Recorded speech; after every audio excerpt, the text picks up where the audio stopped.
संतानों के भविष्य को सुख से भरने का प्रयत्न करना, यही हर माता पिता का प्रथम कर्तव्य होता है, जिन्हें आप इस संसार में लाए और जिनके कर्मों से ये जगत आपका भी परिचय पाएगा भविष्य में। उनके भविष्य के सुख की योजना करने से अधिक महत्व और हो भी क्या सकता है। किंतु सुख और सुरक्षा, क्या ये मनुष्य के कर्मों से प्राप्त नहीं होते?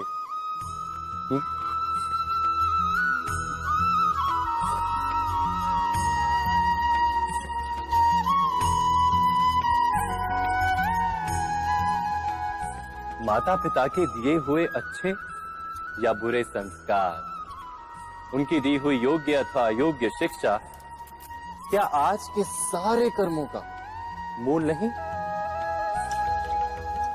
संस्कार और शिक्षा से बनता है मनुष्य का चरित्र, अर्थात माता पिता अपनी संतानों का जैसा चरित्र बनाते हैं, वैसा ही बनता है उनका भविष्य।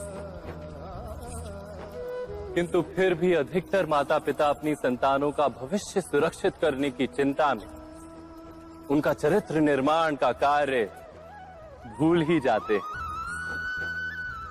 वस्तुतः जो माता पिता अपनी संतानों के भविष्य की चिंता करते हैं, उनकी संतानों को कोई लाभ नहीं होता। किंतु जो माता पिता अपने संतानों के भविष्य की नहीं, उनके चरित्र का निर्माण करते हैं, उन संतानों की प्रशस्ति समस्त संसार करता है। स्वयं विचार कीजिए।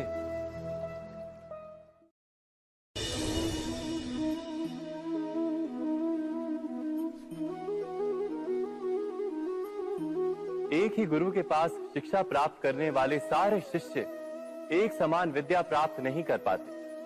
सारे शिष्य गुरु की बातें सुनते हुए अवश्य दिखाई देते हैं, उनकी पूजा करते हुए दिखाई देते हैं, किंतु एक समान विद्या प्राप्त नहीं कर पाते। क्या कभी विचार किया है ऐसा क्यों होता है? सत्य तो यह है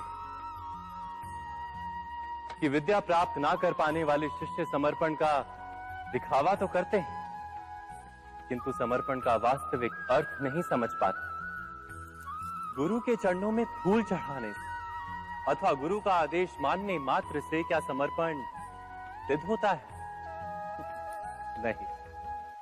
समर्पण का वास्तविक अर्थ है जब गुरु के प्रति मन में कोई संदेह ना रहे, गुरु के मुख से आदेश निकले उससे पूर्व शिष्य उस कार्य को पूरा कर दे।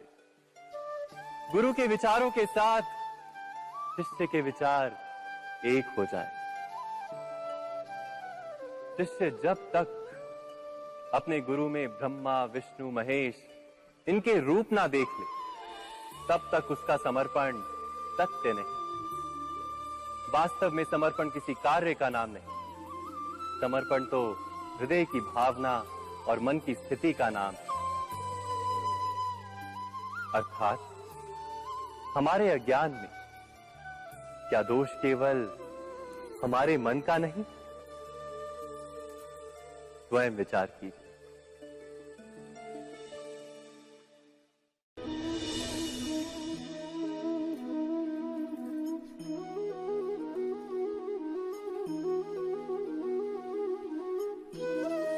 ज्ञान प्राप्ति सदा ही समर्पण से होती है, ये हम सब जानते हैं। किंतु समर्पण का वास्तविक महत्व क्या है? क्या हमने कभी विचार किया?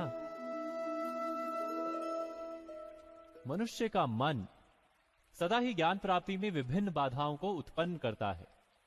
कभी किसी अन्य विद्यार्थी से ईर्ष्या हो जाती है, कभी पढ़ाए हुए पाठों पर संदेह जन्मता है और कभी गुरु द्वारा दिया गया दंड मन को अहंकार से भर देता है। नहीं, क्या ऐसा नहीं होता?